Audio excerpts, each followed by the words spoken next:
নমস্কার বন্ধুরা, চালের গুঁড়ো ছাড়াই আজকে বানিয়ে ফেললাম পাটিসাপটা পিঠা। আর এটা এমনভাবে ব্যাটারটা আমি বানিয়েছি যেটা কিনা তাওয়া কিংবা প্যানের গায়ে কোনোভাবেই কিন্তু আটকে যাবে না। খুব সহজেই এটা তাওয়া ছেড়ে উঠে আসবে।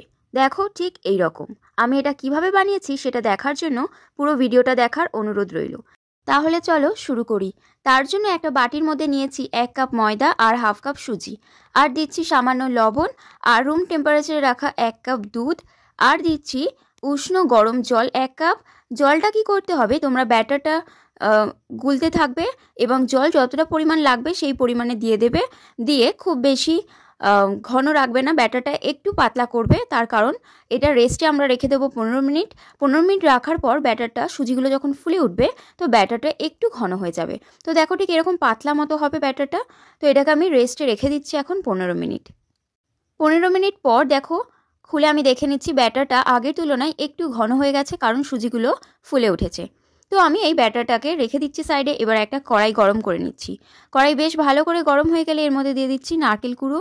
নারকেল কুড়ো দেওয়ার পর মিনিট 2 নাড়াচাড়া করতে হবে এইভাবে। তারপরে দিয়ে দিচ্ছি খেজুরের গুড়। খেজুরের গুড়টা দিয়েও বেশ ভালোভাবে নাড়াচাড়া করে ছাই করতে হবে। যতক্ষণে এটা একটা চিটচিট ভাব আসছে ততক্ষণ পর্যন্ত এটা এইভাবেই নাড়াচাড়া করতে হবে। এবার তাওয়া গরম করে তার মধ্যে দিয়ে দিচ্ছি হাফ চামচের মতো তেল। তেলটা একটু এদিক ওদিক ছড়িয়ে নিলাম। এবারে দিয়ে দিচ্ছি সেই ব্যাটারটা দেওয়ার পর চামচের পিছন দিয়ে এইভাবে একটুখানি গোল করে দিচ্ছি, যাতে এর শেপটা একটু গোল আসে। এবারে ওপর দিকটা হয়ে আসলে দেখো ওপর দিকটা আস্তে আস্তে শুকনো হয়ে আসছে, অর্থাৎ দেখো এটা পুরোভাবে সেদ্ধ হয়ে গেছে, পুরো তৈরি এরকম উঠে আসছে। সেই পর্যায়ে দিয়ে দিতে হবে সেই ছাইটা। এবারে খুন্তির সাহায্যে এইরকম ভাঁজ ভাঁজ করে মুড়ে নিচ্ছি আমি। দেখো কি সুন্দর উঠে আসছে। আর আমি কিন্তু এখানে খুব বেশি তেলও দিইনি, খুব অল্পই তেল আমি এখানে দিয়েছি।